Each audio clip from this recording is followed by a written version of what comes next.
There we go. I've done it. There we are. We're good. So, right, Amy. Hello, Amy. I'm going to spotlight you, Amy, if I can do that. Okay. Let's go.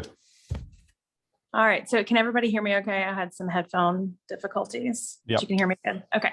Hi, I'm Amy. Many of you, I know a lot of you, which is fantastic. But if you don't know me, I am an artist living in Atlanta, Georgia, in the South. I have the thickest accent in the South, so I'll try not to talk too fast because even people in my own life don't often know what I'm saying. So that was a new thing for me to learn recently.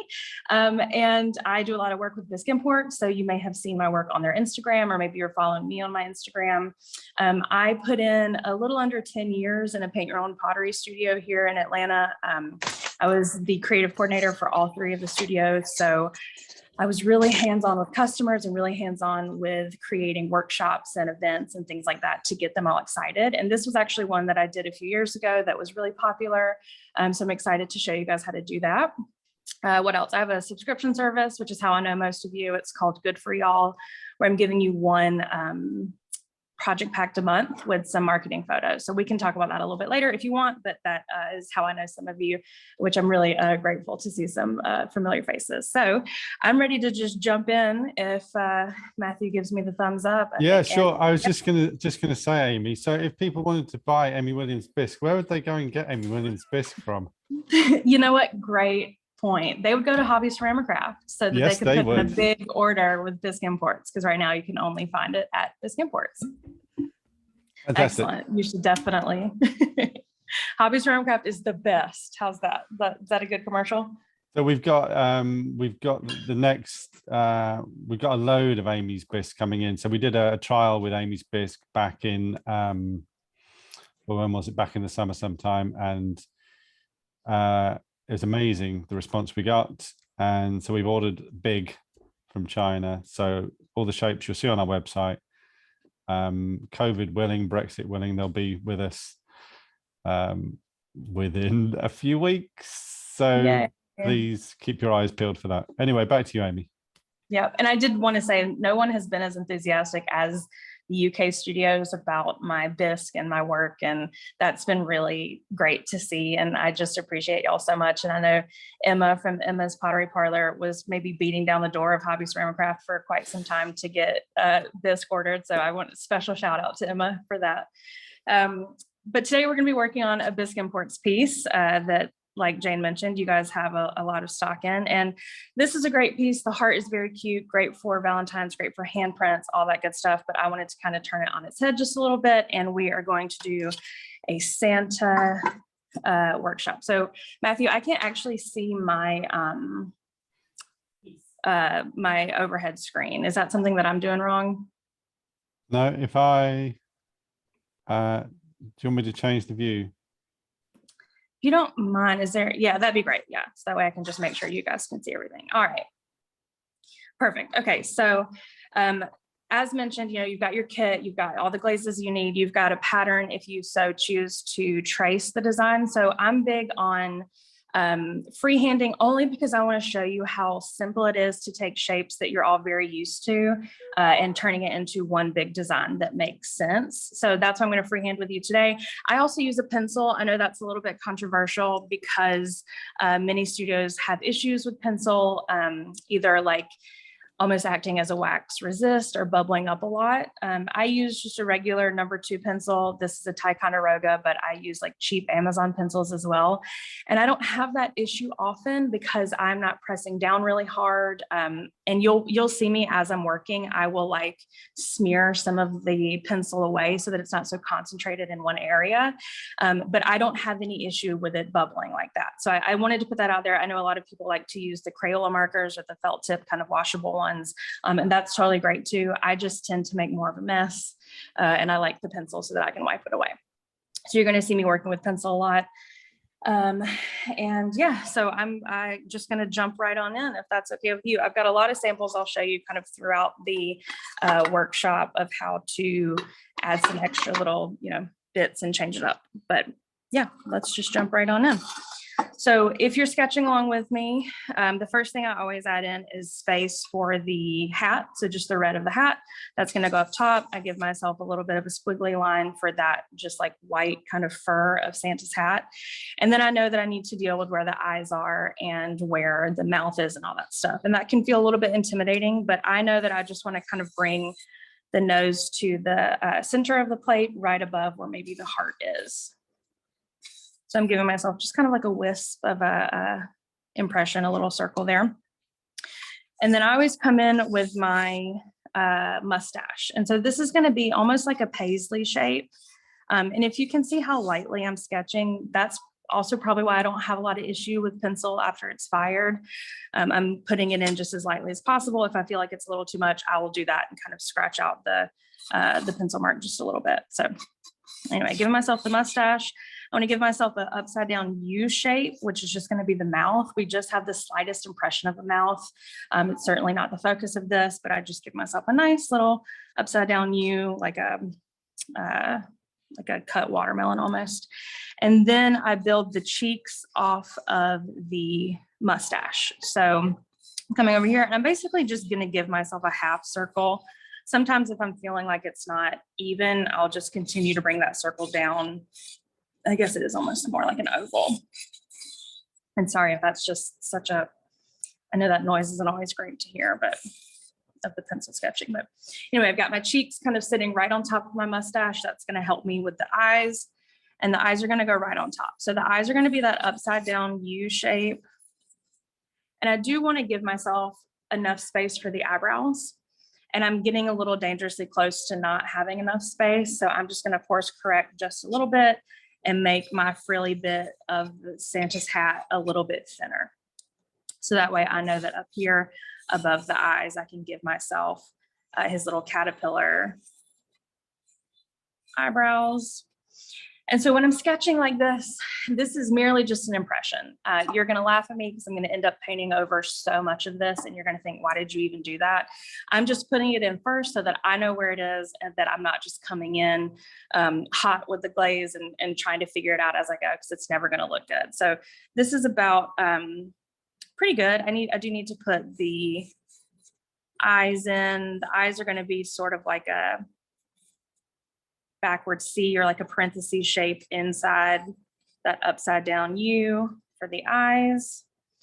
And then for the nose, so noses are always going to be like the weirdest, most confusing, like can make it look so strange really quickly. I'm just going to start by giving myself a line right here just so that I know, okay, that's where that's going to go. Again, we're going to paint over it in just a second. You're going to laugh at me, but I know that that's where my nose needs to be. And we can talk about noses when it comes time to put those in. So Santa needs kind of the beard coming up on the face that connects up here to his hat. And I'm just going to come to the side of his face right here. And I just bring it right down to where, let me show you here. I just bring it right down kind of where the cheeks are, where the mustache is nice and fluffy. I just want to cover some ground there. Doesn't have to be perfectly framing his face. I mean, I've done 4 samples here that you'll see in a minute, and they're all a little bit different, but that's kind of the idea, that you just want to put his beard kind of going all the way up to where his hair and his hat would be. All right, so this is pretty good. I've got my mustache, I've got my cheeks, my eyes, my hat, my eyebrows. That's the most important part. So supplies wise, the brushes you have, I have a little slightly different brush situation than y'all do. So I use a medium round brush like this. This is probably my most used brush, and other than my liner brush, this is my most used brush, and I'm going to use it to fill in a lot of the bigger spaces. But I like to have a brush that's a little bit smaller. This is pretty small, but I like to have a smaller brush in here just to get in the tighter spots. So you'll see me kind of switch between those brushes. And if you know my work, you may know that I rarely paint 3 coats of glaze. I know that is a little taboo. I do that for a few reasons. One, because I was working in a studio for so long, I was painting samples for 3 stores, and oftentimes in a month, I was painting about 100 samples to get everything out. And I just frankly did not have time to paint 3 coats of glaze. So I learned how to make that work for me and my style. And it gives a nice, like, textured look. You can see your brush strokes. You can see kind of variations in opacity and transparency of the color. And I really, really like that. So that's me saying that if you want to try that out today, I say go for it. But if you're not super comfortable with that and you want to do your 3 coats, also clearly this is your sample. I say all the time to people I'm teaching a class to, I will never see your sample unless you invite me over for dinner. So you get to make it be whatever you want it to be. I'd love to have dinner, by the way, if you do want to invite me. So I'm just going to dip my brush into the Candy Apple Red. I've put a little bit out on my palette. I use tinfoil palettes, which you might can see over here, because I like them. They're disposable. So if you hear a little noise, that's my tinfoil. Or do you guys say tinfoil? Or is it aluminum? I can't remember. But anyway, so I'm just going to come into the top part, starting with my red, and I'm going to fill this in. So because I know that the furriness of his hat is not a straight line, I'm not worried about getting a perfectly straight edge as I'm painting. I'm dipping my brush in glaze often because I want it to be nice and filled with glaze, because I want to have those areas where it pools a little bit more. Let me pull this up so you can see. So you can maybe see that there are areas where it's a lot thicker and there's areas where it's thinner. That's going to give me that textured look, that almost like, I hesitate to say watercolor because it's not really that, but it will give me differences in transparency when it's fired. So I'm just going to give myself a little bit more, slap it on here. And I'm just going to go edge to edge. So I finished all of my pieces, mostly all of my pieces, with kind of a black edge. So I'm not super precious about not being messy, I guess. I've also made messiness work for me. So that's just also my blanket statement. If you want to have it nice and crisp and clean, just be careful as you're painting. But I do have an example here, a couple of examples. You can kind of see the variation possibly here in the reds. So this is what I'm looking for. I like spaces that have, kind of your typical 3 coats of glaze. And then I like areas that are a little bit thinner. It just looks a little bit more interesting to me. So that's what that looks like if you're not familiar with kind of this textured painting I like to do.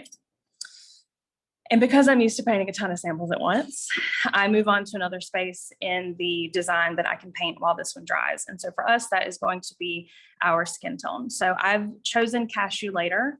It's one of my favorite colors, a nice kind of basic beige color. And I'm realizing here we go. I didn't give myself it on my palette. I keep forgetting about it. And I'm just going to pour some out. And I will say it is really important for diversity and inclusion and all that good stuff to not just paint white samples on everything that you do. So I wanted to kind of bring in a sample here. I've done a nice Black Santa. This is really popular in my area. We have, Atlanta's, it's called Black Hollywood. So in the store that I worked at, it was really important to have samples like this on the floor. So this is just brown cow. That's kind of my basic brown color that I like to use for a darker skin tone. Everything else is completely the same, but I have chosen just a little bit darker of a skin tone. So that is my pitch for bringing some diversity into the studio. But today we're going to keep it pretty white. And we're going to use our Cashew Later in our face. So here's again where you're going to laugh at me, because I'm going to almost completely paint over everything that we just drew. I don't mind painting over the cheeks and the eyebrows with this skin tone color, because if you think about it, hair is going to grow on top of your skin. I don't think that you have to be super precious about if you can see a little bit of skin tone underneath that. But what I do try to avoid when I'm putting in skin tone is the eyes, because, your eyes aren't growing on top of your skin. It's, anatomy or something. So I'm just going to be careful not to cover those up while I'm painting. But the same idea, I'm coming in here and as I say that, I have fully dipped into an eye. It's funny how that works out. I'm just going to come in and fill in this area with the same method of, I'm being really putting a lot of glaze on my brush, and I'm kind of switching up my brush strokes and where they're going. That's going to give me a nice textured look after it's fired. And again, I know that the furry part of Santa's hat is not going to be a straight line, so I'm not being super careful about getting that nice and straight. And so maybe a little bit more careful around the eye parts here. You do want to bring it down to the mouth because the mustache, I don't always make it where they touch. Sometimes I do, sometimes I don't, but it's mostly in this design. I don't really have it touching, but I like to give myself a little bit of area just in case the mustache goes a little bit further away from each other, that it's not just bisque underneath, that it has that skin tone there. So that's me giving myself just a little bit of an insurance policy. And as far as this little bit that I've gotten into the eye right here, I'm not super worried about it, but what I could do is let it dry just a little bit more and use my eraser. So because I don't have any white painted on this plate, it's a little bit harder to quickly remove glaze that you have put in a place where it's not supposed to be. But the eraser is really, really great. It almost like sands it away. So you would want to wait for it to dry a little bit more, and you could take this eraser and just erase it like normal. And it would pull that paint away from the bisque, and it wouldn't be as noticeable. So that is a tip that I learned that I use very often. But for now, I'm really just going to take my finger and kind of try to get as much smeared away as I can. All right, so I was talking, now let me reactivate some of my glaze. This does dry pretty quickly when you're not doing three complete coats, my God.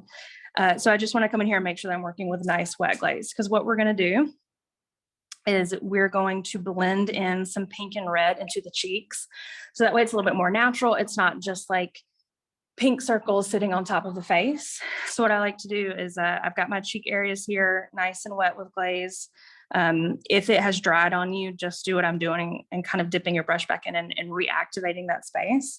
And I'm taking some red that's already on my palette from the hat, and I'm going to take my liner brush. So I think you guys have this Mako 10-0 liner brush. This is one of my all-time favorite liner brushes. And I'm just going to dip it into this red glaze, this candy apple red. And I'm going to outline where it was, where that pencil mark originally was. So I'm going to come in here and do it on the other side. And I've got a pretty loaded brush when I do that. You know, glaze isn't dripping off of the brush, but it certainly is nice and loaded up. So that's going to give me a lot of glaze on top of the cheeks. So I can take the brush that I was using, or let's use a different brush. I can take a smaller brush, like a little small round brush like this. And while it's nice and wet like this, I can kind of pick up that glaze and blend it down. And you can get a nice, a little more natural kind of rosy cheeks. And because that's sometimes just not enough for me, I like to take a little bit of pinkaboo. And just while that glaze is wet, sweep some over the cheeks. And I'm always painting in the direction that it would be in real life, you know? So if you've got your cheeks and you're smiling, you'd have nice circular rosy cheeks. So I'm making sure that I'm painting in that circular way. I'm not taking my pinkaboo and kind of going up and down like this, because that's not how your flush would be in real life. I'm taking it and following the shape of what I have drawn in and painted in. So I'm just gonna take some pinkaboo and sweep it on top of that cheeks. If you like your Santa to be very cold, very rosy, you can add as much red as you want. There is no kind of right or wrong way. Just going to sweep that down. And so when that fires, you'll get a nice hint of that red. I can show you here. Gives you a nice hint of red in the cheeks. I oftentimes leave like a little bit of a line there. That doesn't bother me. But I blend it down sometimes a little bit more in others. This one's a little bit more blended. So it's almost exactly like you've just made a new skin tone color by mixing the ones together. Because I've got one more over here, I may as well show it to you. So this is a Santa that's, I guess, a little less cold, a little less jolly. His cheeks aren't quite as red. Santa at the end of the night, I think. All right, so, oh, the nose. Oh my goodness, the nose. So I do the exact same thing with the nose. I just try to keep it a little more subtle, because I don't want it to turn into like 3 specific circles across his face. So I'm just going to come in with a little pink dot, and I'm giving myself like a little bit of circle right here. And in my samples, I've done different noses here. I'll do one that's a little more realistic, and I'll do one that's a little more cutie, kind of cartoony. And that can, you can decide which one you like more, but for the most part, they all have this kind of, they start with the base of this pinkish circle right in the middle. And if you want to put in that line that we drew in initially, that will also just help you kind of realize where that's supposed to be. I tell people all the time, I'm not a great drawer. I'm a much better painter. When I was training, I started painting at a really young age, and we didn't do much drawing of the design before we started painting. We did a lot of it with our brush. So I'm so much more natural, like putting blocks and shapes and all that stuff in with my brush than I am a pencil. It's just a little bit more freeing, I think, and I'm able to kind of course correct a lot easier if it's just with glaze and not, with a pencil. There's something very final about a pencil or a pen or something that I can't commit to. So that's me just kind of putting in a little bit of space where I know that the nose needs to be. So we've got our red hat in, we've got our skin in, we've got our nice rosy cheeks and our nose. And now let's put in the mouth while we have the red. I did want to bring that up just a little bit so you can maybe see. I've got nice ridges of paint in some areas because, again, I'm painting for texture, and I want to have kind of those differences of color in my design. So I'm going to bring out my smaller round brush, and I'm just going to fill in his smile with candy apple red. And again, this is just really an upside down U U. I think about it almost like a slice of watermelon. Summer's obviously over with, which is tragic for me. I love summer. So no more watermelon. And putting that in, it's super sloppy. You may be thinking like, oh, Amy, this looks bad. Are you okay? And the thing about it is, it always looks like this at this stage. I say that a black outline fixes everything. It brings it all together always. So if you're looking at your piece and you're like, ooh, Santa's looking a little scary, I promise that we're going to save it. Don't worry about that. So we've got kind of our basic blocks in, we've got our red, we've got our face, and now it's time to start to put our white in. And so we are at a point where it's dry enough that I don't have to really worry about this, but when I was painting the sample originally, let me show you this one. I was starting with my speckled cottontail, which obviously has these nice specks of color in there. And then I maybe wasn't paying too much attention when I came down to my face, and I realized that I was getting some of those speckles in the face, which is in the end why I had to splatter this one. I also normally splatter everything anyway. So I just want to say, I would start with the base or the hair, just the plain cottontail, so that way you don't run into any accidental speckles anywhere. But I did want to mention while I have this one out, I went a little bit overboard with this one. I continued his hat down by his face and added some lettering that said "Cookies for Santa." So I did just want to show like you can customize these a little bit if you'd like. Especially this is one of the smaller and maybe the medium-sized heart plates. I think there is a bigger heart plate possibly that you could even get like handprints on there. You could get a little baby handprint on this one too, probably. But anyway, you can customize these all you want. Let's start with our fluffy beard and our mustache. I'm going to use the same brush that we've been using. I'm just going to give it a nice rinse. And pour my cottontail on my palette. I am really bad about accidentally calling this cotton mouth. I don't know if that's a phrase that y'all have, but when you've maybe been out drinking too much and you go to sleep and you wake up and it's all, that feeling in your mouth, that's what we call cotton mouth. And I accidentally call it that often, to the point where Mako's like, please stop doing that. But I'm just warning you that I may accidentally call it cotton mouth. Wow, probably shouldn't have told you that story. Anyway, so I'm just filling all this in right here. And I am getting a lot of glaze on my brush before I start. I'll show you what that looks like. It's not dripping off, but it's nice and fully loaded because I want to cover as much ground as possible with this brush and what's on my brush now. And you can get a lot of glaze on your brush. Let's see if I can get you over just a little bit. You can do that by tapping like this. That's going to get a lot of glaze on your brush really, really quickly. So that's just a little tip. Sorry if that's making you a little nauseous by the camera movement. Then I come in here and I like to almost like shake it off a little bit. And then again, that's going to give me some interesting brush strokes after it's fired. Just kind of wiggle my brush up to the edge of what I don't want to be a little sloppy about. That just helps me not, go over like where the mouth is right there, or get too much where the cheeks are supposed to be. Obviously taking my time. I'm gonna come up to meet the edge of the plate. So again, if I bring it over on the cotton or on the cashew later, it's not that big of a deal for me, because if you had, if your hair is covering your face, you would probably see skin through it. It's pretty realistic, so it's not that big of a deal. I would rather overlap just a little bit instead of the possibility of there being a little bit of bisque showing through. All right.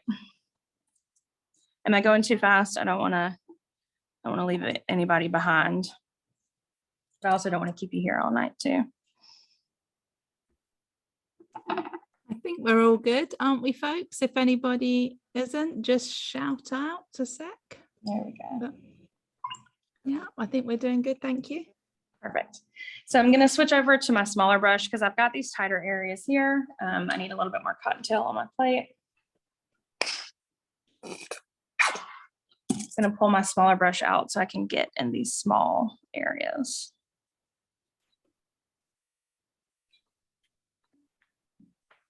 Right around the mouth.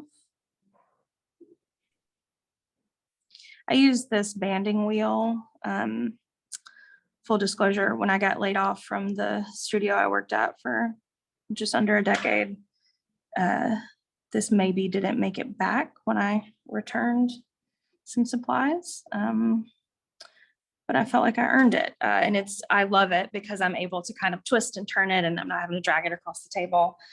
But I'm also big about kind of picking the piece up as well, especially if it is a little bit of an odd shape, and just making sure that I haven't missed any bits of the plate. Again, I'm going to finish it with kind of a black edge, so I'm not being too neat or too precious about the edges. I'm just making sure that there's enough glaze there. So I have enough white on here, and if you can tell, I've kind of given myself back with the glaze the shape of the mustache.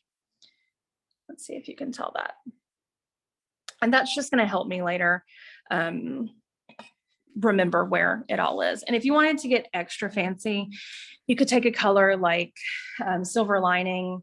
I probably wouldn't go much darker than that, maybe gray hair. And you could, just like we did with the cheeks, kind of blend that in.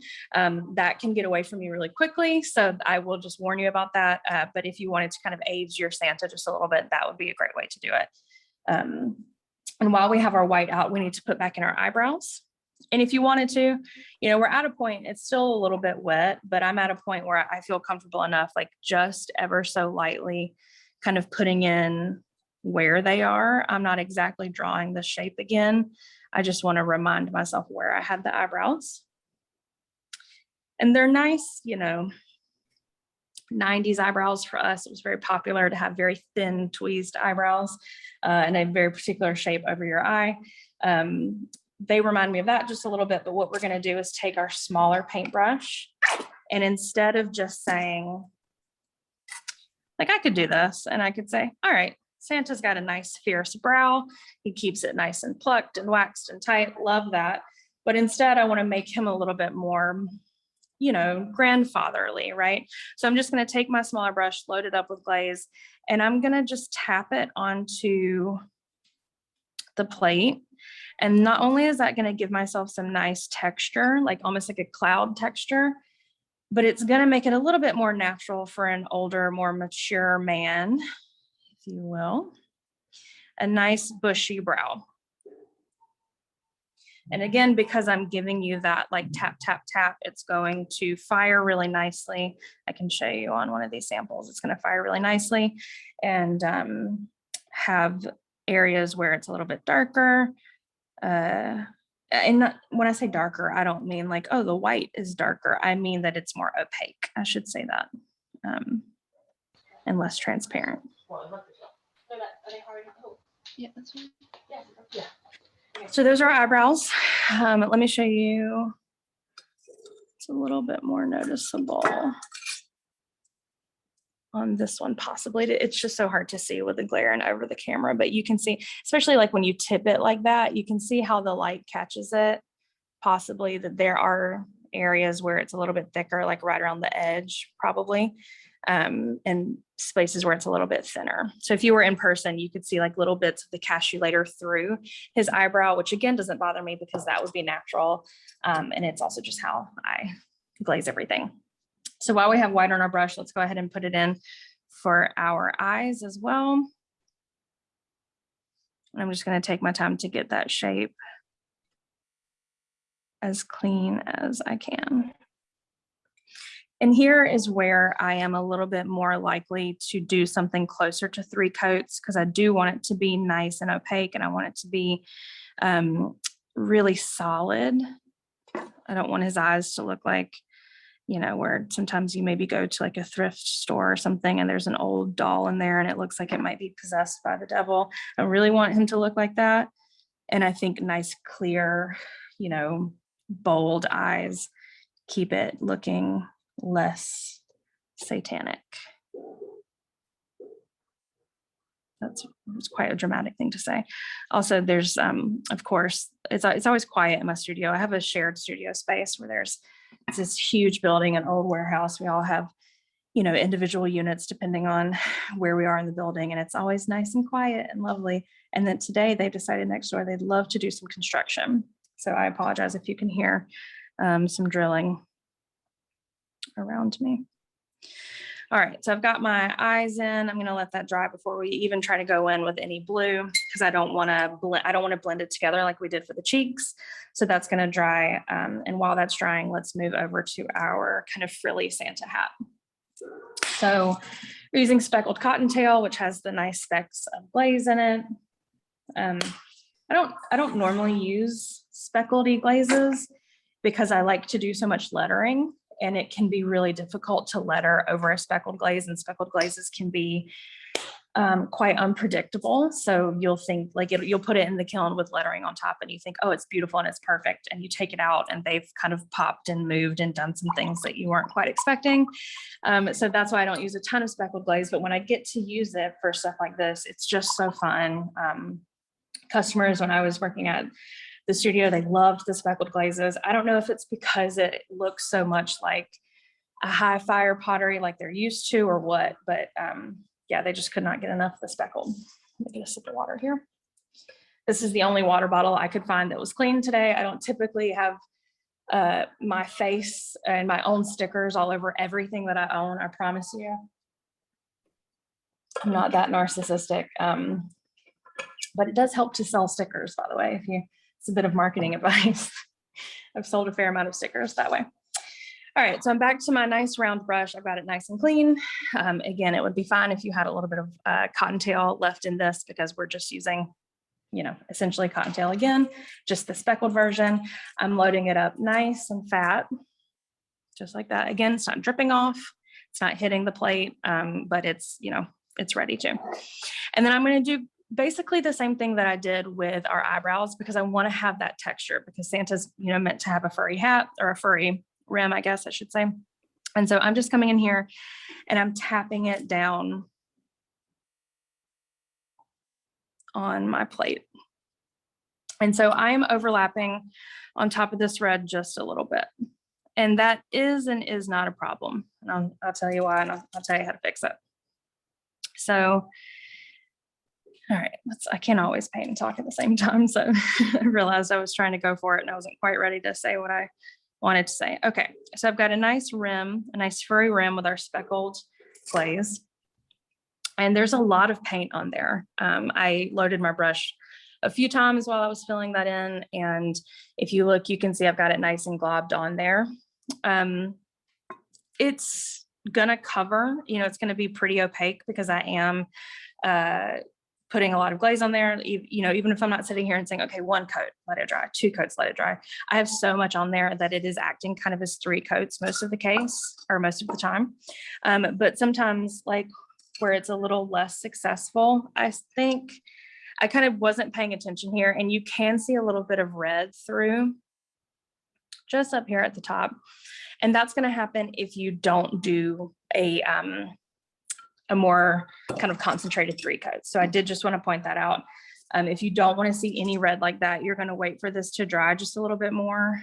And I'm taking my brush and just spreading this out a little bit, because I do know that I would want to come back in and do more of a 2 and a 3 coat situation, because I don't want to see too much red underneath there. And now you could say, Ammie, couldn't you just be like a little bit, I don't want to say better at painting, but can you be a little bit more careful while you're painting and not have any overlap? And sure, absolutely you could, but I just don't really paint that way. I don't pre-plan that way.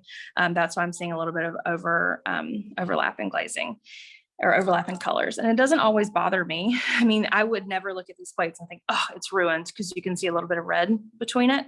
I just want to put that out there for you. If you know that that's going to bother you, then I want you to really take your time here and do a dedicated 3 coats of this speckled cottontail.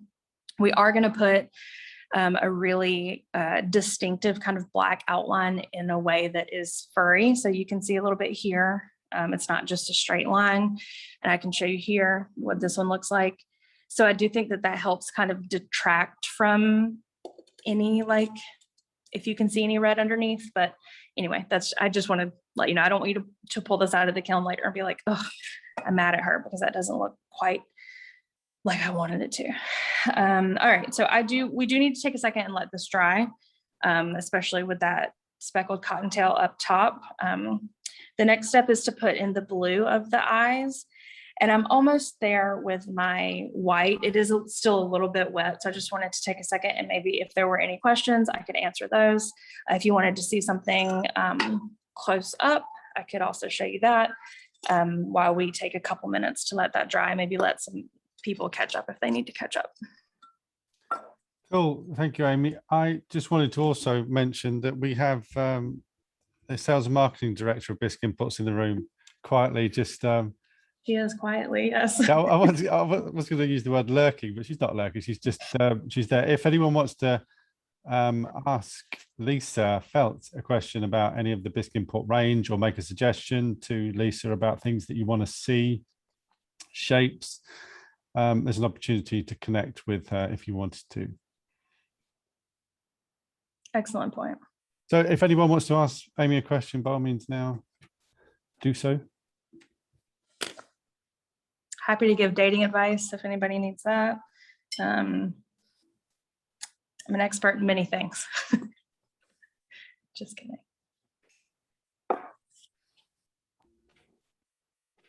So Ammie, you're using 73 candy apple red on this project, aren't you? So is that your go-to red? Do you use 74 as much? Is 70? So I go by names. Hot tamale. Hot tamale. I really like hot tamale, and I don't want to speak out of turn, but that might be. I could be totally wrong, and here I am spreading misinformation. I thought hot tamale was being discontinued. I know I might be getting it wrong with ruby slippers, but I stopped using hot tamale just in case. It's you're wrong, but right. It's ruby slippers. Okay. Being phased out. Perfect. But then it's, we sell more of the hot tamale, but the candy apple is more of a brighter red than the hot tamale. It is, and I do typically go for brighter. I paint a lot of rainbows, and that is going to be like the classic red I would use for a rainbow. But tamale is really great if you want a like deeper red, like you were saying. If I were using candy apple red, the green that I would use to be like a Christmas green would be something closer to like totally green, or even if I was feeling really bright, I would maybe go sour apple or something. But if I were using a hot tamale, I would go for like a green thumb or something like that, because I think they're kind of in the same family. It does skew a little bit darker, which I think is just as popular. I don't know. I think, like, I know my aunt and my mom and stuff like that they're going to decorate their house more with the hot tamale, whereas I'm going to go for the candy apple red. So that's a good point. I do think you could use them interchangeably, depending on how bright you'd like it to be. Not to say when that you're doing the brown cow skin, do you still use the same red and still the same colors for those, or I do. Did you tonally changed it? I do, and for this sample, I definitely did. So in the pinks and the reds, you can see it's the same method. It's just a little bit darker. The only thing I would change, I don't think I would change. Around Christmas time in my own shop, I do like a light, medium, and dark Santa, and I do kind of change those up just a little bit. Maybe like I would change the eye color, or change like an accent color. Sometimes I'll pick up like if I were getting really fancy, when I would do a brown cow skin, I would dip in a little bit of the Cracker Jack brown, and kind of accent with it, or paint, double load my brush and paint like that. But no, for the most part, I'm using exactly the same colors. Okay, and just making sure that the white on the eyebrows is enough white, I suppose. Yeah, and it would, let's see, you can see just a little bit. There's some brown showing through. Okay. But it's kind of the same thing with the hat. If you're nervous about stuff showing through, I would make sure to do closer to 3 coats.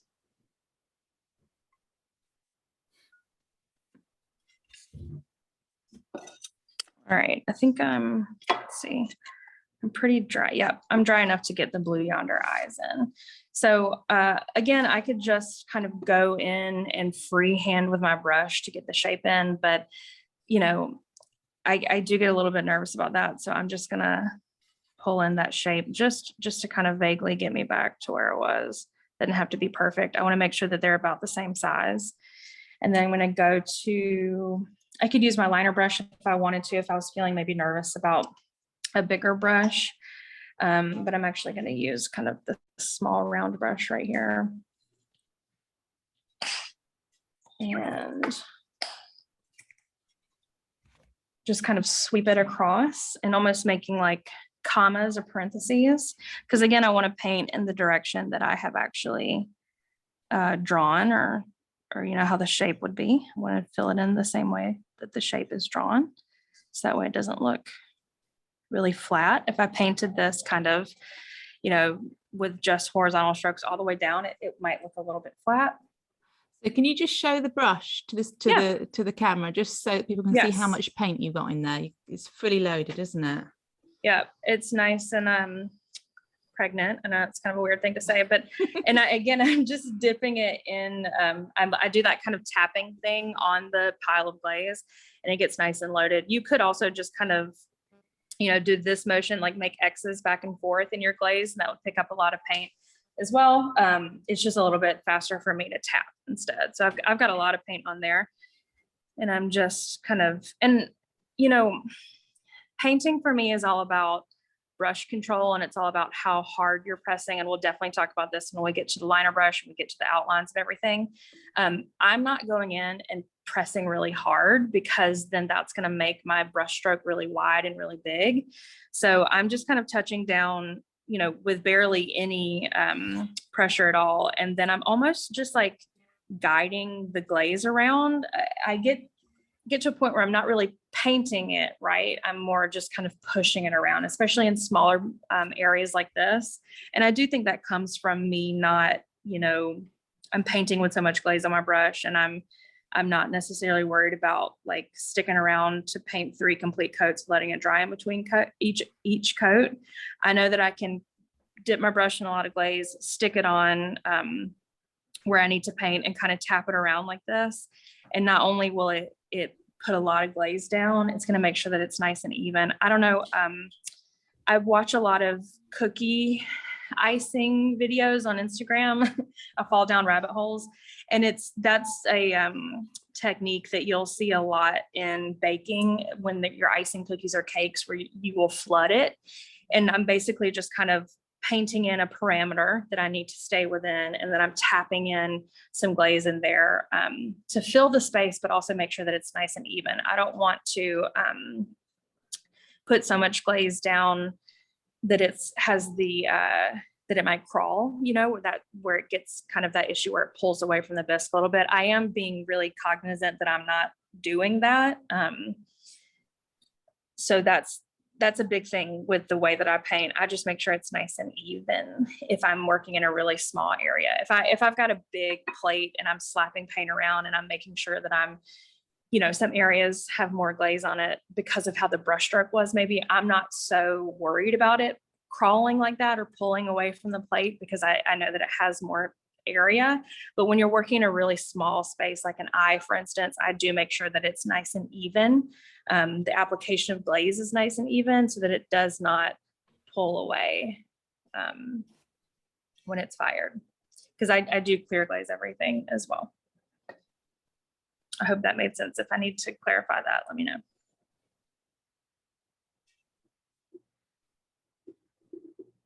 All right, so we're at a point to where I'm going to use my pencil to put back in some guidelines, because our next thing that we're going to do is just outline it all.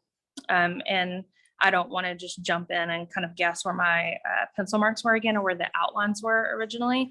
So I'm just going to take my pencil, and when I'm sketching, I know a lot of you maybe don't use pencil, but I just wanted to kind of explain how I use it when I use it. I've got my hand really far at the back of the pencil, because I think that helps me not press down quite as hard. So I'm sketching like really loosely. I'm holding at the back of the pencil, and I'm often keeping it to the side. I think when we put it in our hands like this and we're writing with it, I think our muscle memory takes over, like if we were writing on a piece of paper or something like that. And that's when you probably press down a little bit too hard, and either you pull up some glaze that isn't fully dry. Like you could essentially do a sgraffito method if you press down too hard on glaze that's wet, or that's when maybe you see some bubbling in the kiln because there was just too much carbon or too much pencil lead on your piece. So I'm pulling my pencil back. I'm kind of choked back on it, closer to the eraser, and I'm just gonna lightly fill in just some really quick outlines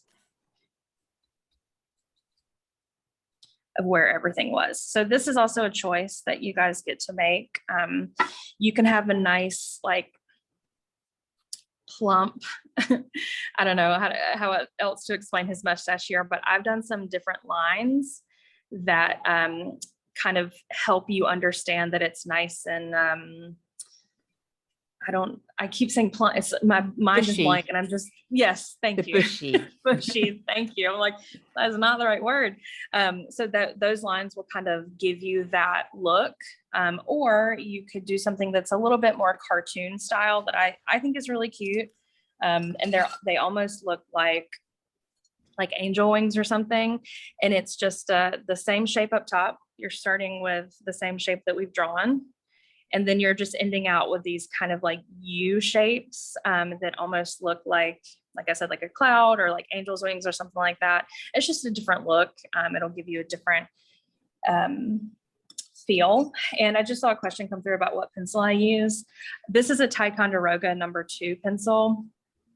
Ticonderogas are like premium pencils, and I think that their lead is really hard.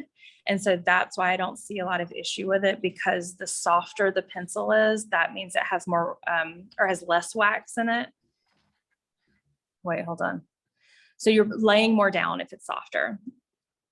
I didn't have all my coffee this morning. So I think when you have a hard pencil like this, is all I'm getting at, is that you're not able to apply as much pencil onto the piece as if it were softer. So I think that's why I don't have a ton of issues with something like this. But like I said, I'm lightly pressing down. I also have really, really cheap pencils from Amazon around here somewhere.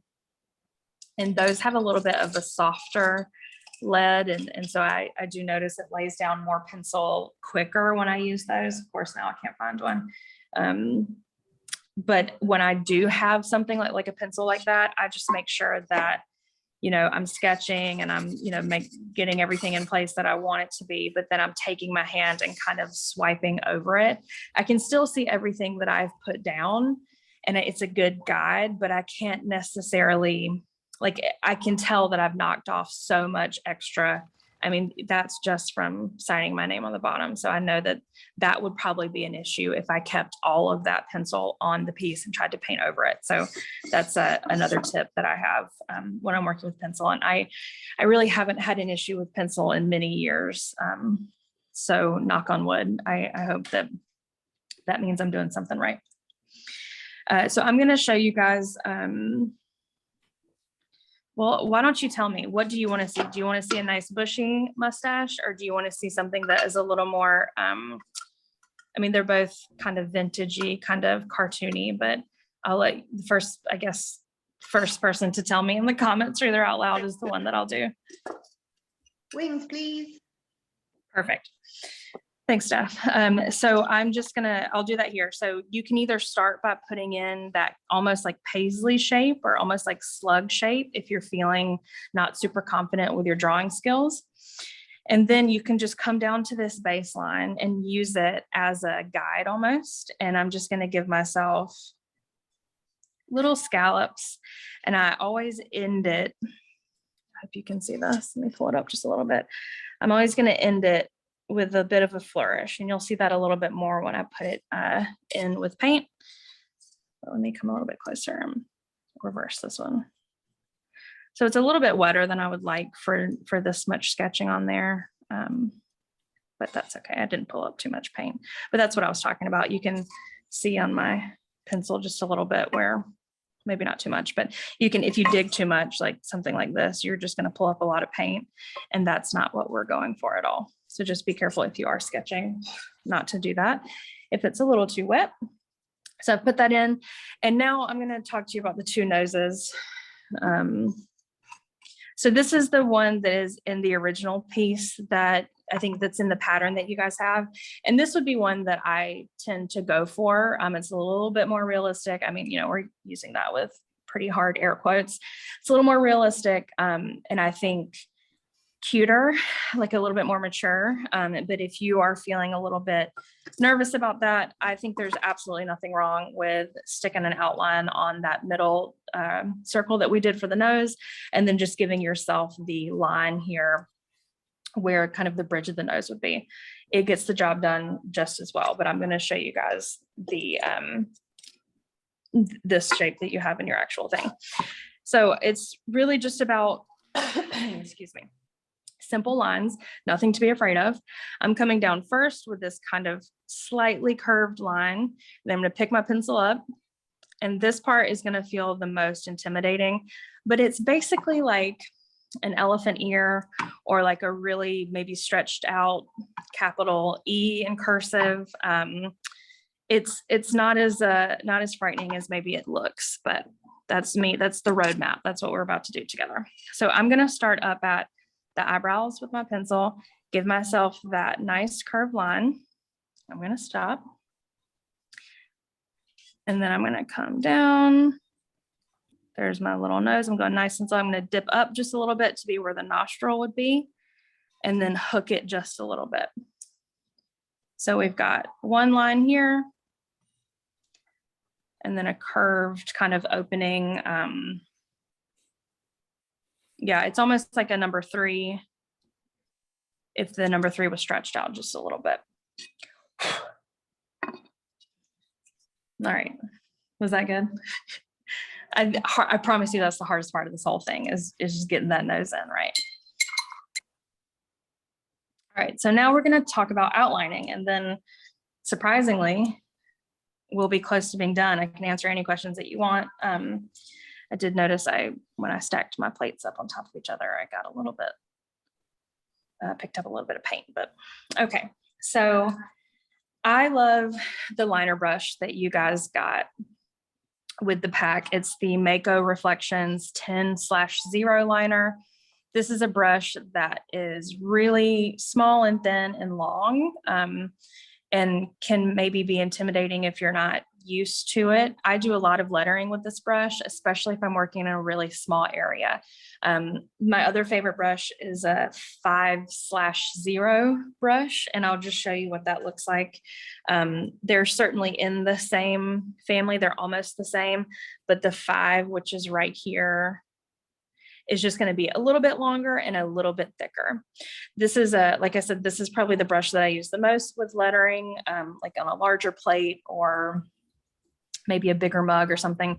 But if I've got something smaller that I need to do lettering on, like in this little corner, this is a pretty small area for lettering, I'm always going to go for this Mako liner brush. It's just so good. It's the best.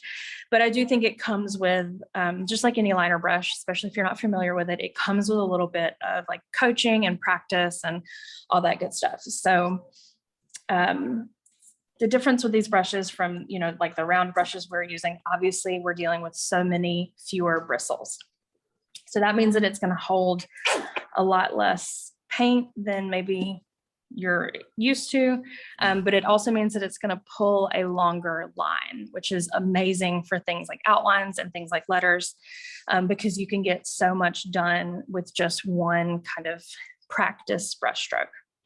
This brush also, it's follows kind of the same pressure idea with other brushes, but pressure is really, really kind of crucial for this kind of brush. The harder that you press down, the thicker your line will be, and the lighter you press down, the thinner it will be.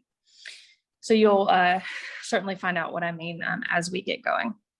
So I always dip my brush. Let's see where you can see this the best. Maybe if I put it here. I always dip my liner brush in water. And so I'm trying to pay attention. I'm not like dunking it all the way in here. I don't want it to get trapped in that ferrule, that silver part right there. Because not only will that just over time loosen up the glue in there and make this brush fall apart. Sometimes when I'm lettering and there's some trapped water in this ferrule, it'll slip down without me realizing it and just completely, you know, ruin what I'm working on. So I make sure that I'm just getting the bristles kind of dipped in water so that I can bring it over to my pile of glaze. Let me show you. I think it's just going to be easier for me to do a little demo here. So sorry for that's probably not a good noise. Sorry about that. Okay, I'm going to pour out a little bit of tuxedo. All right, I'm taking my liner brush, I'm dipping it, just the bristles as much as I can into water. And then I'm coming over to this pile of tuxedo and I'm making a kind of area off of it that is thinner. So I'm doing this because not only would it take forever to thin down this whole pile of glaze, that would just take so long. It would also kind of be overkill a little bit. And because we're thinning down our glaze and adding water to the situation, it does mean it will dry out a lot faster. So you're essentially just wasting glaze if you try to thin down a whole big pile at once. So I just like to pull off to the side. So just to show you with my pencil here, this part is the thinned glaze, which I will pull from.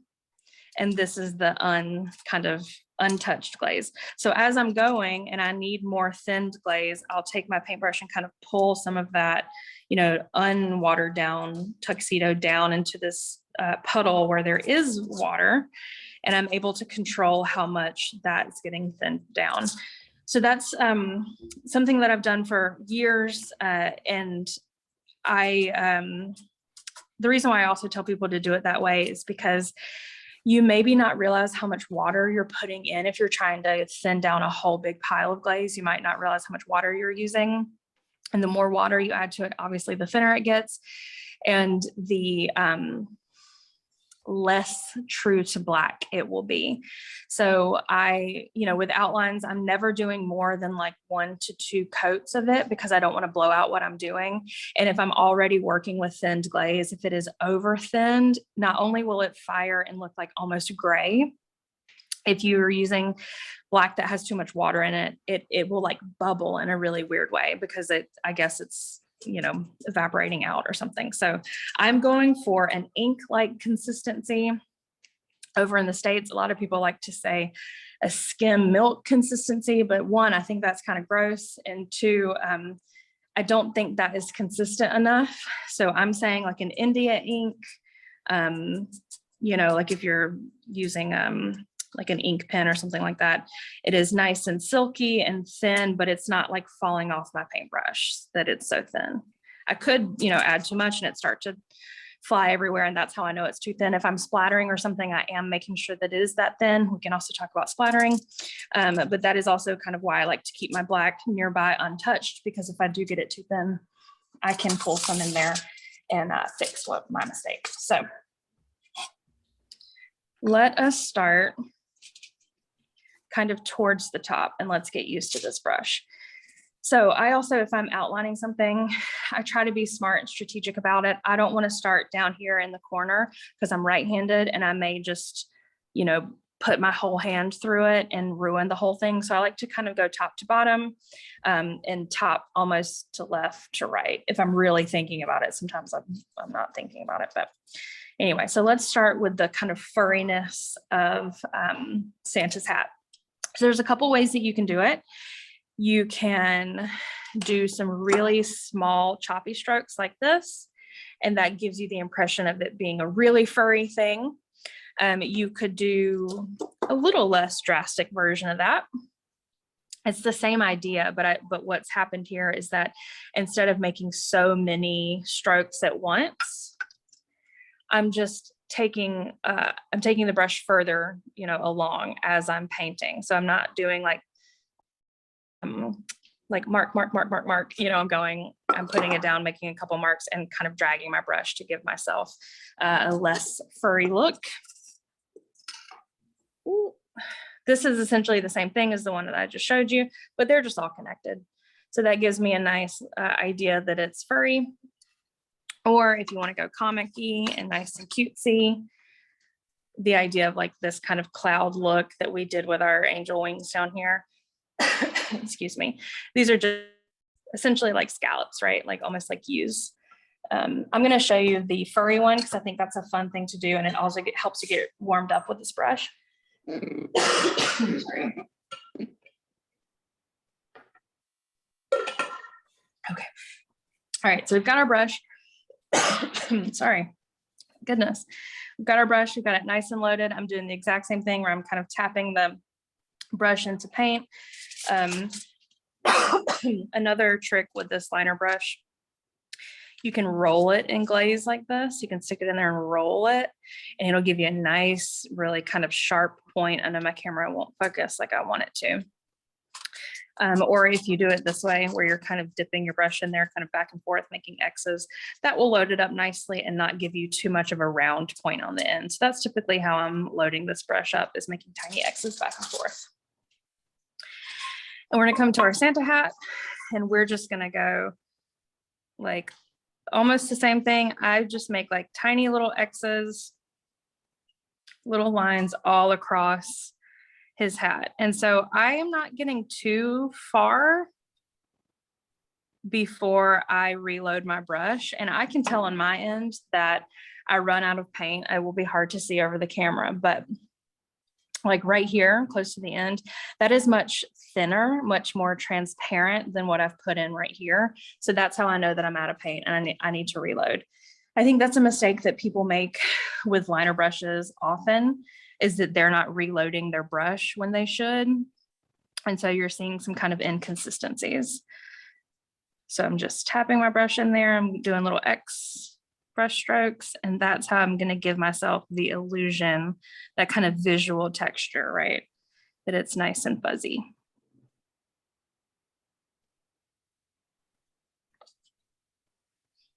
Going to come across and do that on the bottom. And you don't have to start on the end if you feel more comfortable kind of starting in the middle. I think I very rarely will go kind of left to right when I'm doing something like this. putting that in. I don't mind if I'm coming down and hitting my eyebrow just a little bit. Just taking it all the way to the edge with my little dashes, my little X marks.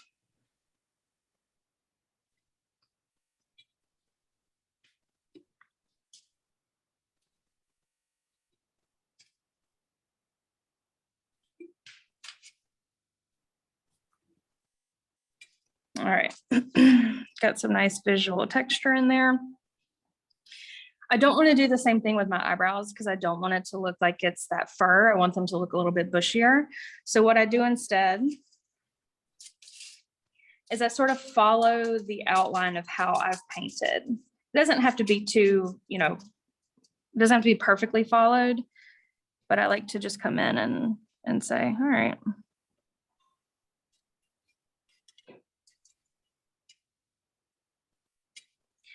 So I'm loading my brush often. I'm turning my plate so it's more comfortable for me to paint. I am barely pressing when I am touching my liner brush to the plate. Hope my hand's not too much in the way. For the next one, I'll bring it closer to the camera. And that is the outline of my eyebrow. We will come in and do some kind of internal outline so it looks a little bit less flat. Let me bring this one up. Hopefully you can see it a little bit better. And go as slow as you need with this liner brush. I wouldn't go so slow that it almost looks like you're stopping and starting, like that you can see when you're stopping and starting like that. As you get more confident with it, you can go a lot further. But so for instance, I didn't stop at the end of the eyebrow right here. I went ahead and brought it up because it is so much harder to start in a curve than it is to pick back where it's a little less curvy, where it's a little bit straighter. It's easier to start where it's straighter, and I'll show you what I mean.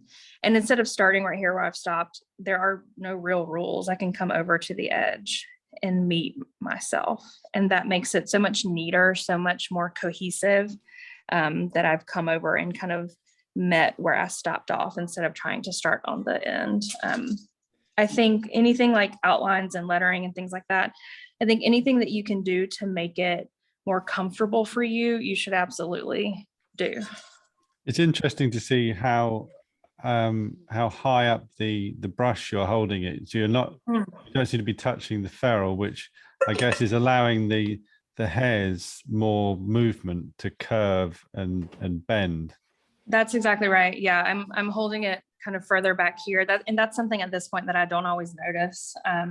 But that's giving me so much more like fluidity in my movement. If I'm not choked down so far on it, that will only, your range is so much shorter than it is if you've given yourself a little bit more space to move. And that's especially in lettering really important. And you can see the way that, I mean, it's your style of painting, Amy, but it's just doing it. I mean, black's a very bold color to be lining with, but Yeah. you've got to just do it. You got to go for it. You commit to the stroke. Yeah. And I'll tell you a secret. I can go ahead and tell you this now. I think it is, you'll find yourself, you'll get so frustrated because you're thinning down this glaze and you're trying to be so careful and you're bringing this brush over here and you're coming over and reloading it. And you may accidentally, drop down like a little piece of black right there that you didn't mean to. And you think, oh, it's ruined. I'm so upset. That's why I started splattering everything, because it hides the mistakes that you made. And it also kind of adds an extra little element to it in the end. I told at CCSA convention, I let everyone know in my lettering class that that's why I started splattering, and they were all shocked. They just thought that it was a design choice that I made, but really I just wanted to salvage all the stuff that I'd worked so hard on and ruined when it came time to outline it. So also if you drop something on it and you really don't want to splatter, I use this tool often. It's just a clay tool, and it's a little dirty, but I'll just kind of pry it up. And once you've painted enough glaze on there, you can really just kind of pull up the top layer.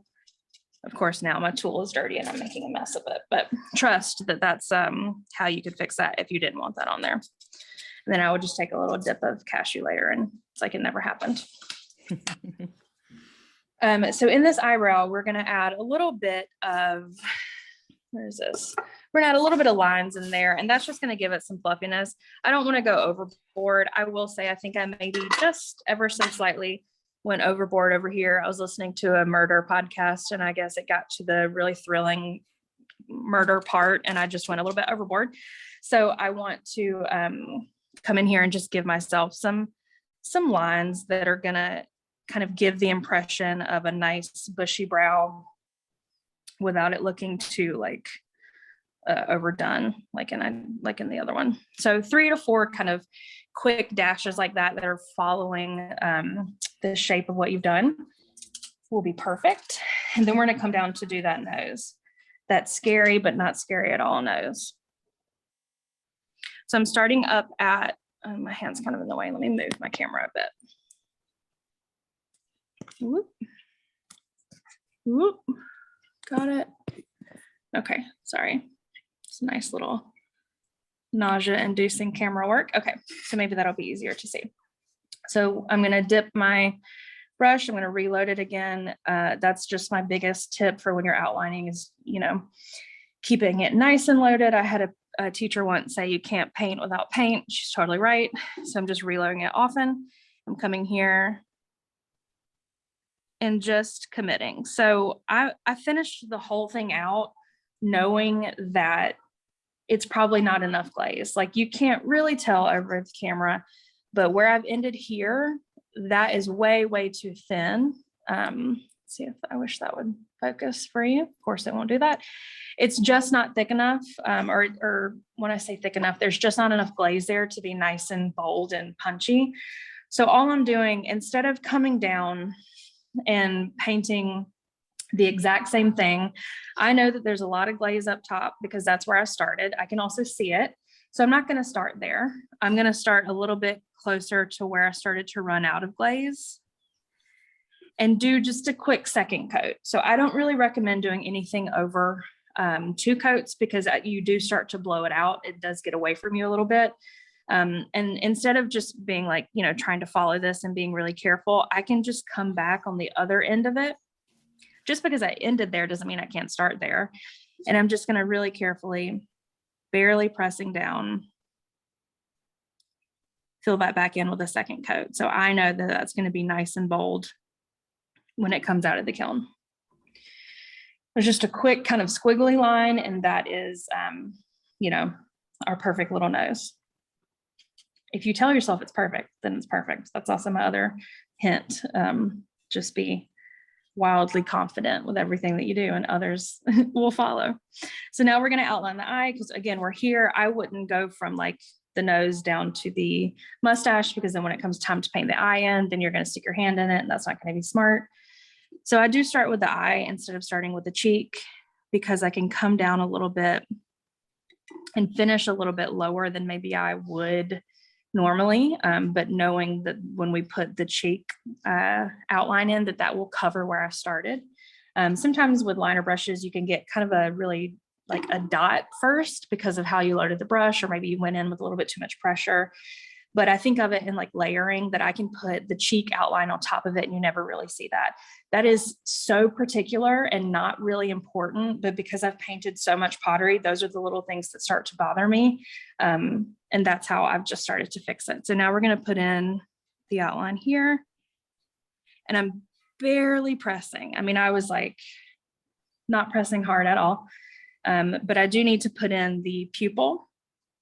And I'm not going to sketch that. I'm just going to come in and I'm going to follow the shape of what I just did, but then fill this in with black. Now that we're here, I'm going to come to the cheek. And I like to start, maybe where there is already some black, in case I do this rounded point thing. And again, that is such a particular thing that maybe nobody else would notice, but I like to start where there is a little bit of black, just in case I make a mistake. I'm just going to finish that out.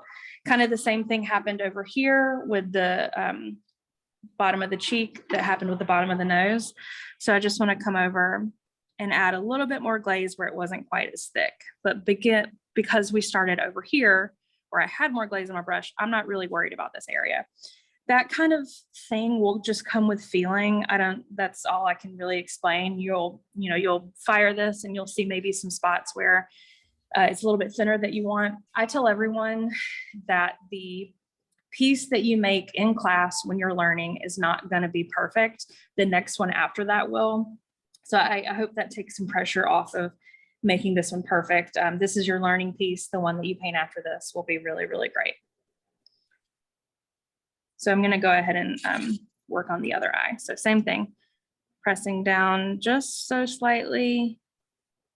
I'm really committing to that brush stroke. It's a little bit thinner over here. So I'm just going to give myself the second coat where I really need it.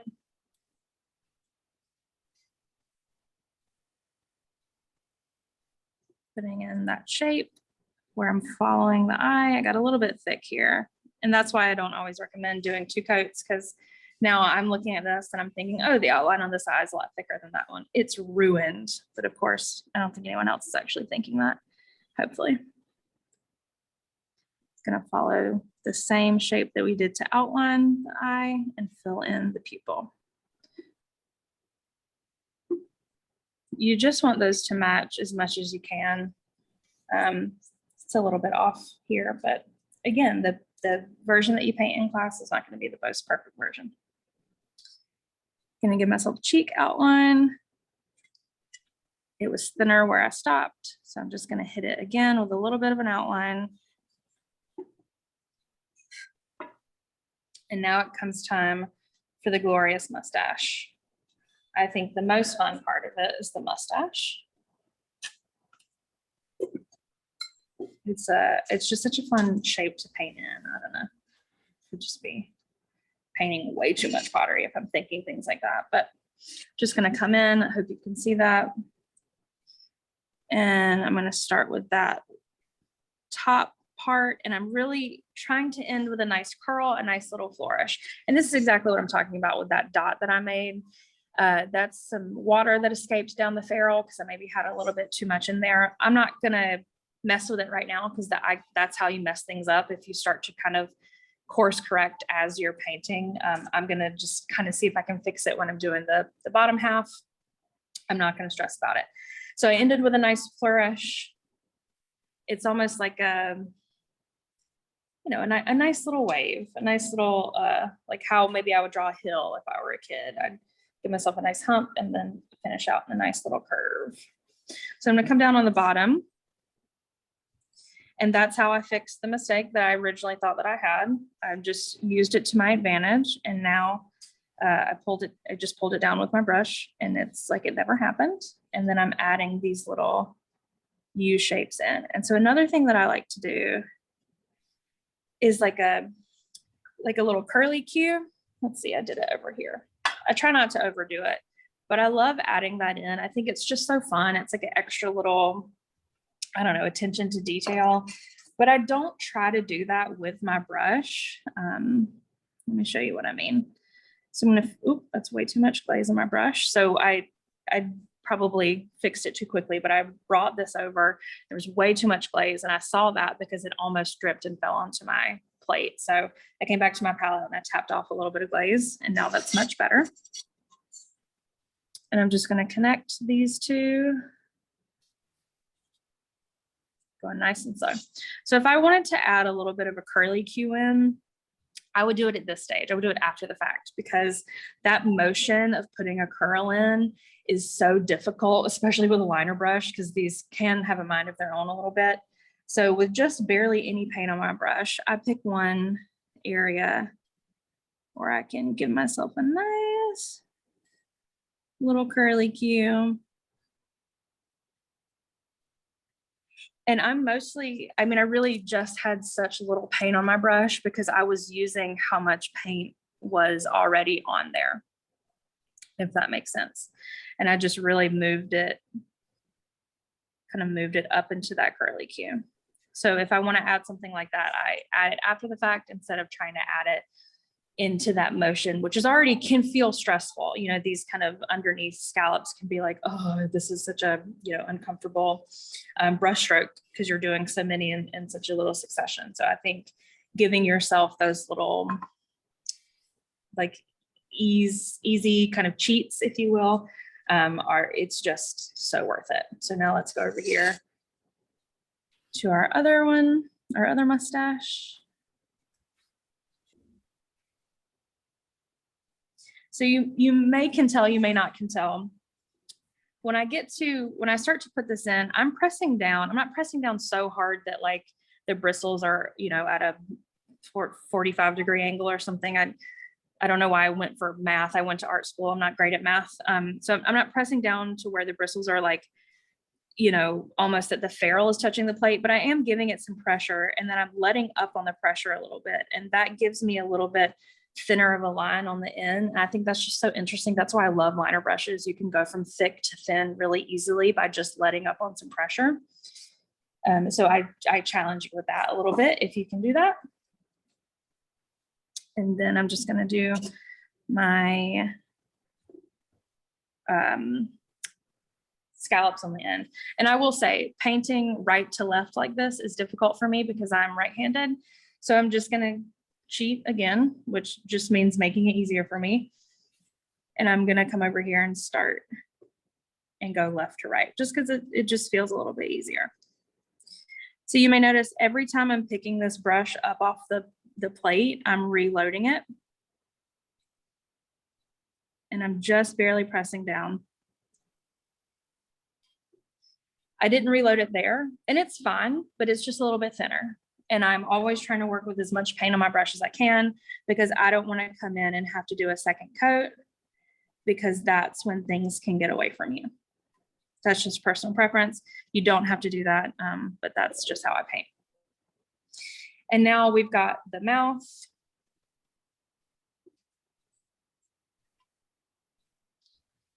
And it will get a little bit difficult because you've got this ridge of the heart right here.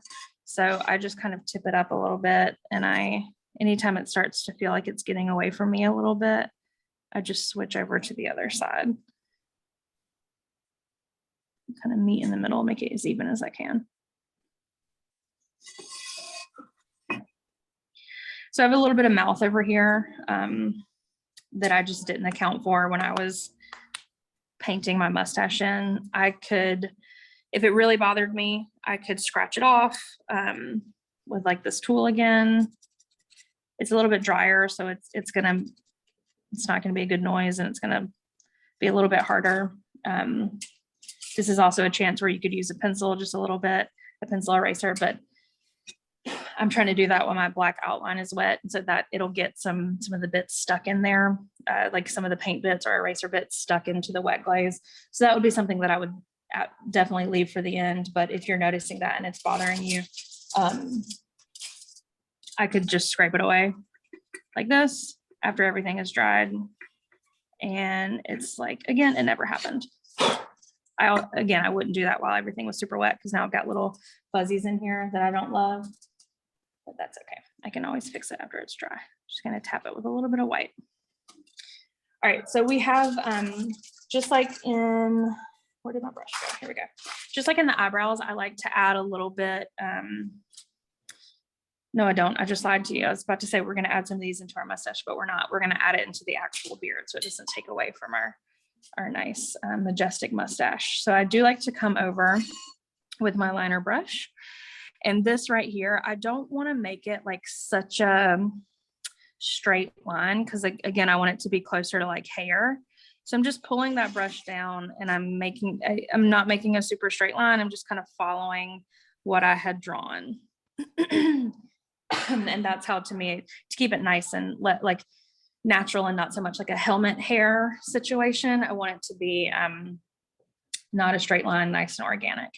And so down into our beard, we could just leave it, but it's kind of strange to do that when you have, you know, details in the eyebrows, if you don't really bring it down to your beard area. So what I like to do is just add basically the same shape that we've already done. I don't do too much, just a little bit of kind of curved dashes down there, because again, you want to follow the shape of everything that you've done.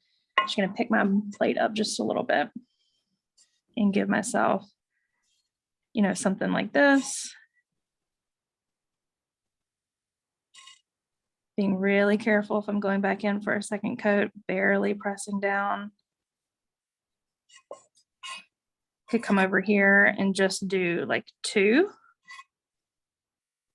I just want to give myself some impressions that this man has a nice fluffy beard. It's nice and full. It's not straight. It's not flat. I don't know that I would go over kind of 3, like I don't know what to call these, like a 3 hump situation. I would just keep it to 1 and 2, especially like, you know, a little one like this, that's just 1. I think that does a whole lot to kind of give you the impression, especially up here. I like to just do 1. Oh, this is a great example. So I hit a patch in my, I hope you can see that. I hit a patch in my glaze, my tuxedo, where it was just a lot of water. And I would never leave that because it's just so, I can see on here, it would be a problem. That would fire so weird. It almost does look like watercolor. So I'm just being careful and coming back and hitting that again so that it's nice and opaque, that there's a lot of brush or a lot of paint on my brush. That's always my end goal, is that I'm using so much glaze on my brush that I don't have to come in and do more than, you know, a couple touch-ups with maybe the end of something didn't have enough glaze on it or something like that. So I don't want to go overboard. I'm going to leave it, I think, here. Yeah. And so the last step that we're going to do, as I say, so this is what I'm saying, don't go overboard and don't try to hit the same thing over and over again, because I'm telling you to do it and I'm doing it myself. I wanted to fix the mistake that I just made where it didn't go quite how I wanted to. And I tried to go exactly to follow the mark that I made, and I got it wrong. So now I have this thicker kind of weird outline here. That's my pitch for just doing 1 to 2 coats and getting out of there so you don't blow out your outline. So the last thing that we need to do on the face before we do the edge is just to put a little sparkle in his eye. I will say on one of these, I forgot to do that. And I do think it makes a big difference. This is no sparkle in his eye. This is sparkle in his eye. I've got my camera really close to my workstation, so it's hard to see them both at once. And I do that with an eraser. Anytime that I've got to put a circle on something, I always use the back of an eraser.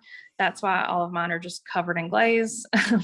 So do make sure that it's kind of clean. I'm often just wiping stuff on my apron, but anyway, I'm taking this eraser and I'm just going to dip it into my pile of white. And it's just the tip of it. I'm not trying to get a huge dot. If I wanted a really big circle, like that would be the width of the size of the eraser, I would use more glaze, but I just want a little one. So I've got just the tip in there, and I'm not going to even press down completely because I don't want it to be that big. I'm just going to take it and I'm going to hit it right here, a nice little circle. And I'm going to do it in the same spot over here. Nice little circle. That one got a little bit bigger, so I'm just going to come back really lightly, even it out like that. I think that adds so much to it. If you wanted to get like really fancy, you could do like a little star in there and it'd be like a little twinkle in his eye. I think it's really cute to do that. I'll actually, since I've done so many of these, I may come back and do this with acrylic, with white acrylic paint, and put a little twinkle in his eye, and just know that this one will not be food safe. I don't recommend you guys doing that because, it's not food safe, but that's how I'm going to fix that one because it will bother me actually. All right. And so now we need to do our edge. There are a couple different ways you can do it. These are the top 3 ways that I'm going to finish any piece of pottery. I love doing, let me pull this up just a little bit so you can see it a little bit better. I believe I love doing dashes like this around my edge. Sorry, now it's just going to bother me. Okay, let me get it together. All right, that's better. So I love to do dashes around my edge, and I do that. I grab, you could do it with any brush, honestly, but I just like to set myself up for success and ease. And I like to use a square brush. Obviously now I can't find the square brush. So I start with a square brush like this, and I just get it into some paint. And I just hit the edges with it. And that's just like, it's so cute to me. I don't know. I do it on, now that I've mentioned it, you're going to like, it's all you're going to notice in everything that I do. I just love to do that. It's quick. It finishes it out. It's something a little bit different that I don't think everybody's doing. And I like it.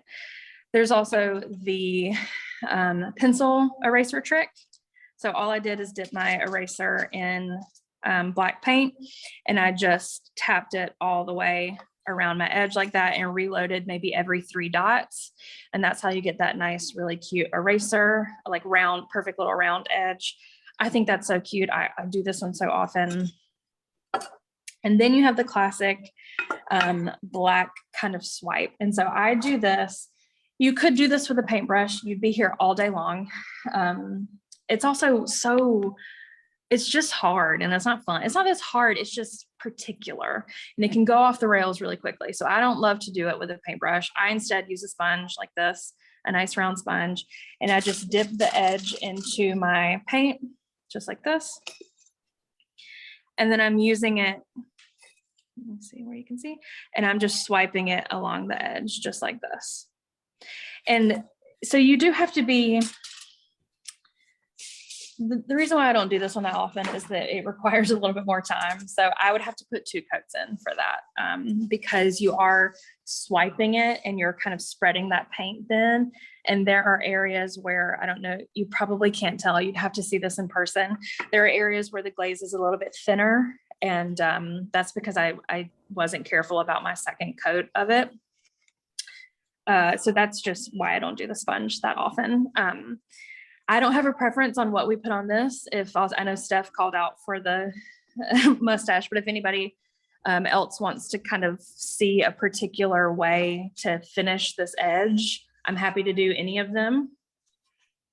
You should have to tell me, because I'm gonna drink some water.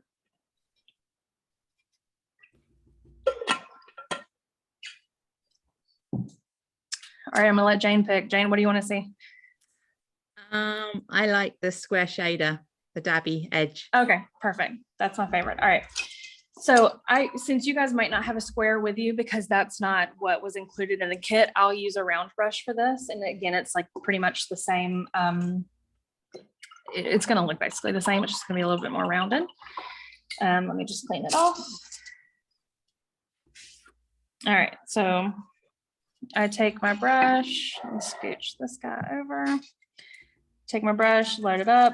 And this is an area where you want to use glaze out of the bottle. You don't want to thin it down, because if it's thin and you're kind of putting it on the rim like this, it could drip down and ruin your piece. So don't use your thinned glaze for this. Just load your brush up. Got my brush loaded. And then I just hit it with my brush. And so I'll kind of flip it over to get some of the glaze. Like as you're working with it and you're pressing down on it, it's kind of moving glaze from the front to the back of the brush. So I'll kind of flip it over while I'm working and get some glaze from one side and then go over to the other. It's so quick, isn't it? It's so quick and so free. And that's really, I find that quite hard to be as free as that. I'd be out there with a tape measure and measuring it. And I just can't bring myself to do that. And there are going to be places where it's like, you know, touches like that touched where I maybe didn't want it to. So all I would do is just kind of close that, and it would just be a bigger dash. You could also, if you're just feeling extra, you could take your liner brush and you could give yourself like little bits in between, and it doesn't have to be on everything. This is just taking it really an extra step too far. But I love doing edges like this where it's like not quite the same, you know, it's like really asymmetrical. And I see that really popular. Some studios like As You Wish Pottery, which is a studio in the in the States, kind of close to the West Coast, they like to do little dots with their outlines. And I think that's just so cute. So like, whereas when I would stop and anywhere I'd stop up here, like if I was outlining something, they'd add like a couple little dots as like a fun little break. I like a thicker outline than that, but that's just a little extra assignment I just gave you. So that is my finished Santa, or Father Christmas, as I asked my UK subscribers if that's really what y'all call him. And then if you want to look at splatter, if you want to talk about splatter, I'm happy to do that for you. It is quite the commitment. So if you are liking where he is, I maybe would not suggest splattering, especially if it's your first time. But I'm going to use the liner brush. When I'm splattering, I tend to use a liner brush because the splatters are smaller, and I think it's also a lot easier to control, and they're sparse, if that makes sense. So you'll see what I'm talking about in just a second. So what I'm doing is I'm dipping my brush. I'm coming back to the black glaze that I know I won't use again because I'm really about to thin it down. I'm dipping my brush into the water, and you can kind of see over, I'm noticing, I'm really thinning it down and really loading my brush. Again, I don't want it to be where it's dripping off because that's how I know that it's too thin, but I want to know that it's thinner than how I would outline with, because it's easier to splatter that way. So I've got it. I got my brush nice and loaded. I'm holding I'm holding it back here, right? I'm holding it pretty far back. And what I'm going to do is I'm going to take this pointer finger right here and I'm going to tap it. And so every time I tap it, that's going to, cause it to splatter. So just know that that's what I'm doing. All right. So I'm tapping and I'm just moving it all over my piece. And so that's what I mean about sparse. So it's like, it's not so dense. It's nice and spread out. I actually need a little bit over here, I think. And all I did was reload my brush and started tapping again. So I love how that looks. If I were to use a bigger brush, like if I were to go at it with the brush that we used to fill in the red, the splatters would be so big and would probably do this thing that happens sometimes where it's like more of a line, like it's like a really like splat versus like cute little speckles like that. And so I think it's just a lot harder to control a big brush like that. The other thing that I like to do is to find a stiff brush. So I know that, is it Mako? I don't think these are Mako. I like to find like a stiff, oh my goodness, fan brush or something like that. Of course, now when I need it, I can't find it. Oh, here we go. Yeah, this is actually a Duncan brush, but it's really, really stiff. It's that like boar hair. I like to use these where I get the glaze nice and thin. Oh, I'm borderline getting it too thin. We'll see. So I load it up and then I take my finger. You could do this with a toothbrush too. I just don't often like to get my finger that wet because I spend way too much money on manicures and I don't want to get it like paint in there. But you can pull it back, pull the bristles back, and it'll give you a really similar look, but they'll be certainly more like concentrated. It'll be it'll cover a lot more space. So you can see over here, you get some really nice small splatters, which I do really like, but it does take over really quickly. And you might be looking at this and thinking, oh, she did way too much.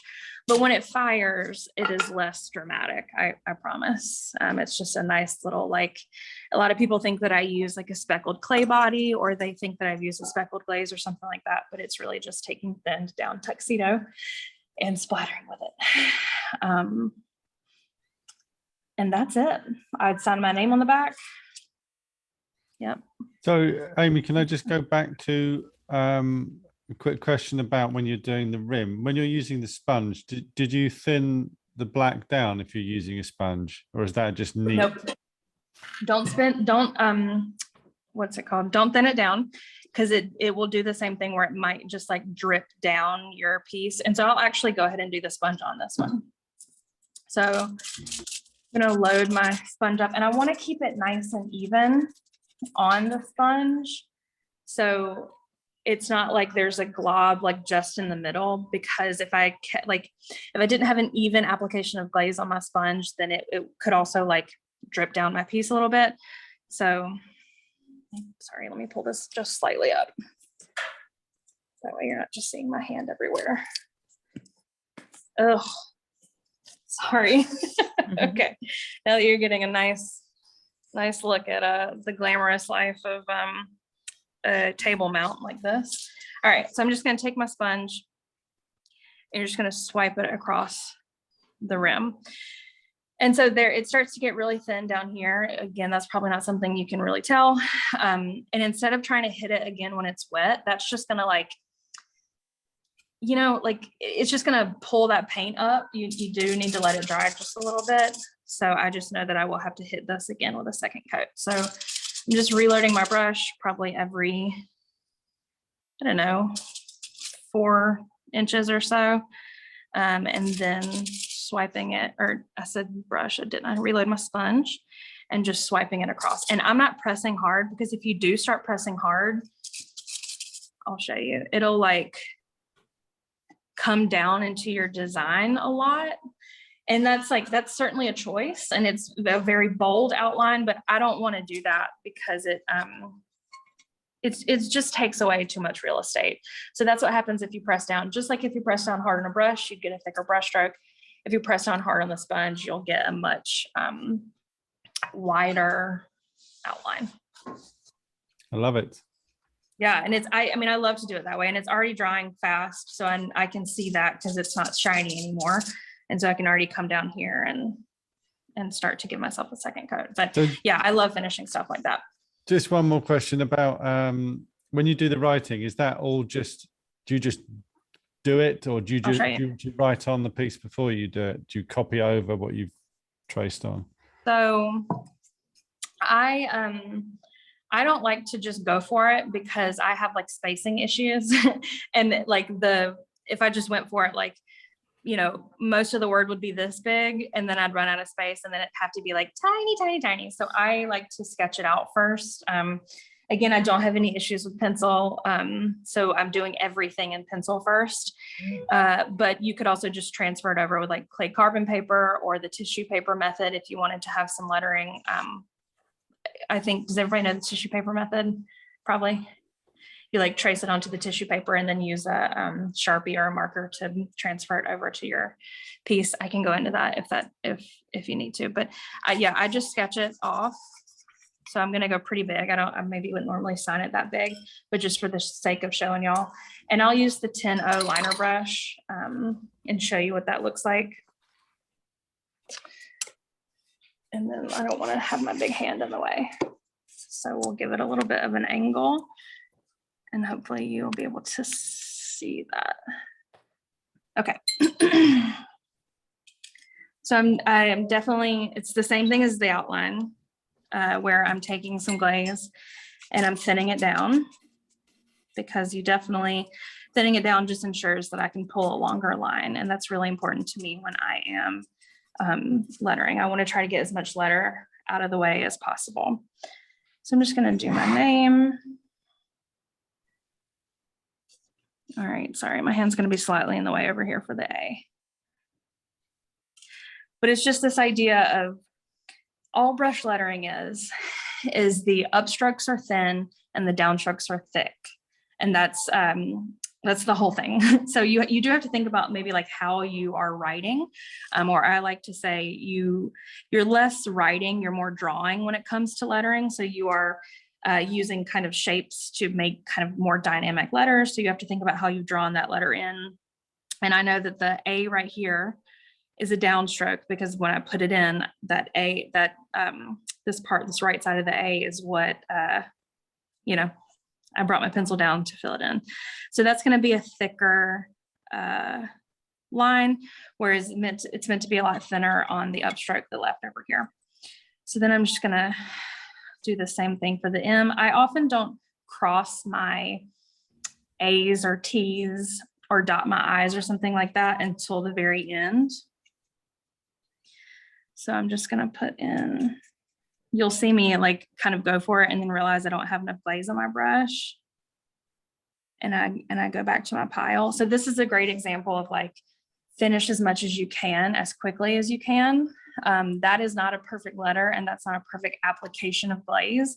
But instead of stopping right here and then trying to start again in the hump, which would be extremely difficult, I'm going to go ahead and block out the skeleton of that letter. And then I'm just going to come back. Let me put this here. Maybe my hand's not in the way. I'm going to come back and just thicken it up. I'm trying to get my hand out of the way.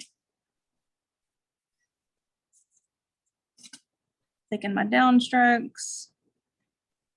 And then I just know that this upstroke that's right here needs to be so thin because it is an upstroke.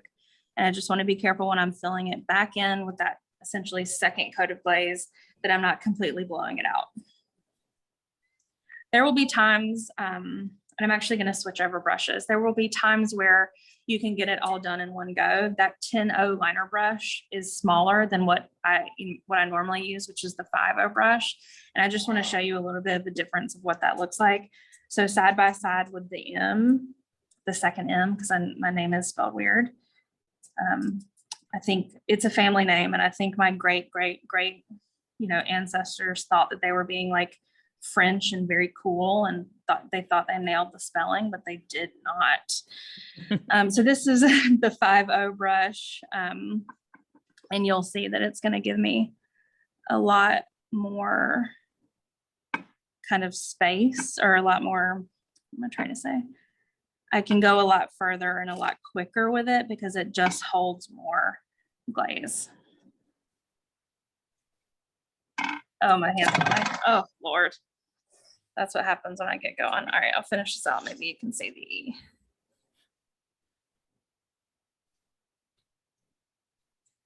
So the idea is always just thicken your downstroke and keep your upstrokes nice and thin. And then that's how you become a pro at lettering. And things like this, where it gets kind of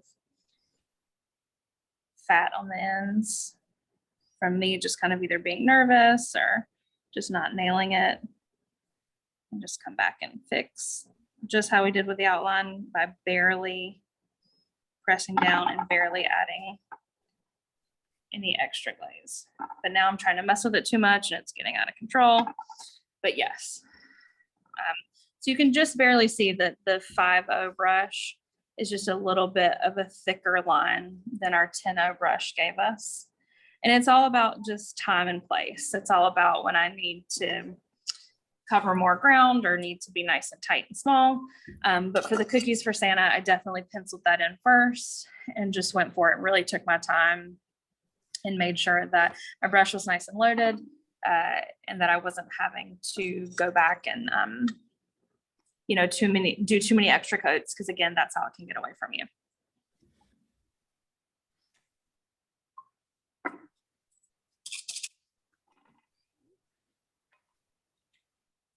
And what did you do on the back of the piece? Is the back of the piece, you just generally leave it white, or do you just use up whatever paint you've got, depending on how tidy I suppose you've been with painting?